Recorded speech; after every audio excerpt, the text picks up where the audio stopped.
like all riled up, and Luke is like, "Shh, wait your turn. Let her speak. Let's see what she has to say before you react." He meant well, but I love that Kristen turns right around. She's like, "Don't tell me to shush." Nobody puts KD in the corner. How dare you, Luke? Right. Then I love that we're talking about when were you guys first realized that you were into each other. And Luke is like, we went on a 5 hour road trip with the two dogs and Kristen. And I just realized who else is going to put up with my insanity. And he said he loved her. I didn't realize he was 8 years younger than Kristen. Anyone? So, like, what is Kristen, like 40? He's like 32. Is that what is that is? That's a pretty big, I'm just making up these ages, but I think Kristen's around 40 something. Those are pretty big age differences. Wow, wow, wow, wow, wow. I find this I did not know this. But they're love that, love that. So there you go. Does Janet give off Karen energy? Yes, but I don't give a fuck about that either. I like that they showed Brit's bar. Let's rebrand it. Jax was very, very upset about this. It hurt. It hurt.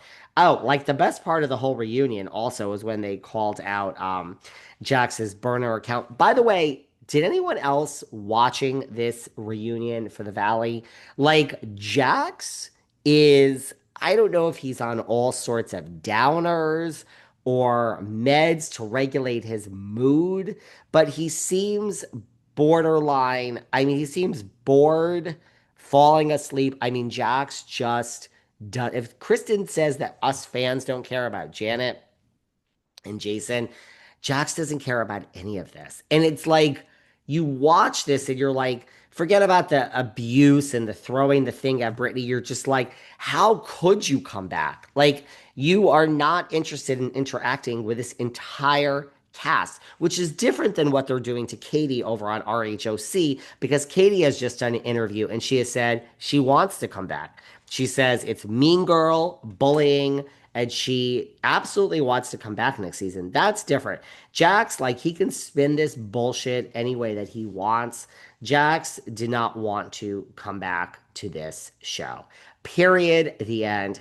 He cannot even fake it. He hates these people. You can't even, he just, I don't know. Anyone else watch this and say Jax looks absolutely disgusting? But, I love that they call it as Burner, Frank Draymond, whatever, from Naked Gun, Leslie Nielsen. I don't know. But I love that they're calling out this burner account. And Jax just admits it. He's like, oh, yeah, yeah, that's me. And he's like leaving. I mean, we all knew this because of the blogs earlier this season. My voice is cracking again. But it is funny that this burner is leaving these. Jax is a legend. He's perfect. Jax is the man. I mean, okay, you're doing that from your burner. I get it. That's the point of a burner. But now you're just sitting there and admitting that, yeah, that's my burner. Time to get a new burner, Jax, buddy. Time to get a new burner. It's kind of funny. Um, by the way, speaking of Katie, just to segue for a minute, she did say, I'd love to return and actually get the woman that I would be with to actually get to know me because I don't think I've been afforded that yet. This is where, Shannon wouldn't sit down with her and eat. Shannon's level of anger is a little bit much. It is, considering there have been a lot worse things that this cast has done, correct. And she herself has been caught recording a few times. That is correct. She recorded Vicky when she crashed her car and the dog flew in the front seat and she almost killed the dog and she almost killed herself and she almost killed the people of the house and no one wanted to take her in. And Vicky, the most desperate fucking housewife in the whole world, and I don't mean in a good way like Marsha Cross and Terry Hatcher, took her in and Vicky was fighting with God knows what boyfriend it is because she doesn't seem to like any of them and they don't seem to like her. And she recorded Vicky. So you did the same fucking thing, Shannon. As for do, what else did Katie say? At the finale, we agreed. Okay, that's basically it. Anyway, the bottom line is Katie wants to return. Different than Jax doesn't want to return. We learned that Jax sells stuff on eBay. Jesse's very good idea. You should go on OnlyFans and promote your eBay. Go on OnlyFans, Jax. Take your shirt off. You're not Chunky Sweater Jax. Season one, Jax. Season two, maybe even season three. Maybe I would have paid for you to take your shirt off. Not necessarily feeling it now, but the thing I've learned about OnlyFans, all these people say this one makes $1 million, that one makes $1 million.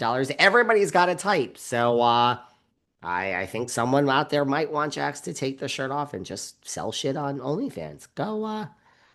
Go watch him there. Jax's wheels were turning. He's like, huh, a way to make more money. He had to make money during COVID. We all know this. Um, I love the flashback to Lisa Vanderpump. It's my show. It's my show. Jax, Andy says, saying it was your show with Lisa Vanderpump was kind of the beginning of the end. Jax can't even like get on board with that. He is so over all of this. Buddy, if you're that miserable, leave. Well, they parted ways with you, so you got what you wanted.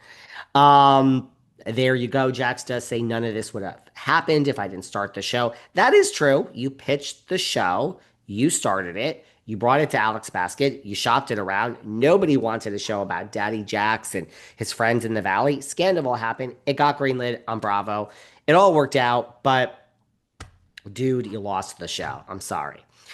He said he wanted to fire everyone from season one. He doesn't have that type of power. Everyone seems to know.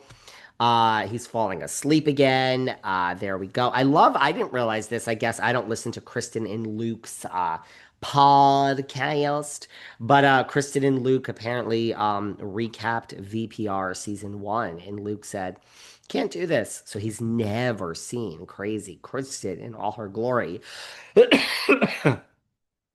I apologize. I am coughing. Yes, my allergies are so bad today. But guess what? We have a show to do and we're not going to cancel. Here we are, Patriot Saturdays. So, uh, they watched season one and they did that for like 6 months. And he said, I don't want to watch.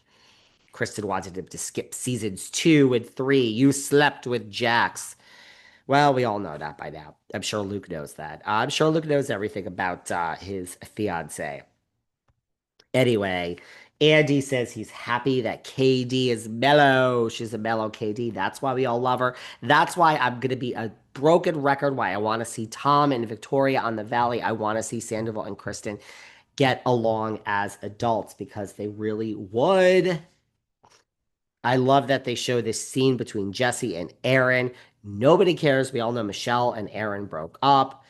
I'm the difference between I'm truly curious to see Danny I keep saying Danny, to see Jesse and Michelle navigate season three without Aaron there. No, they're not going to get back together, but I find that interesting. I don't know. I just don't find Danny and Nia interesting. But again, keep them fine. Just get rid of the four J's. Now we get into the whole thing that Janet was a fan, and Kristen's like, there's nothing wrong with being a fan. It's that I don't recognize you when you're on TV. You've changed so much. You have an alternate persona, which I believe. But here's the thing about that the fact that we're discussing this on the reunion and breaking the fourth wall, this is exactly why I think Janet is going to lose her job. Because once you start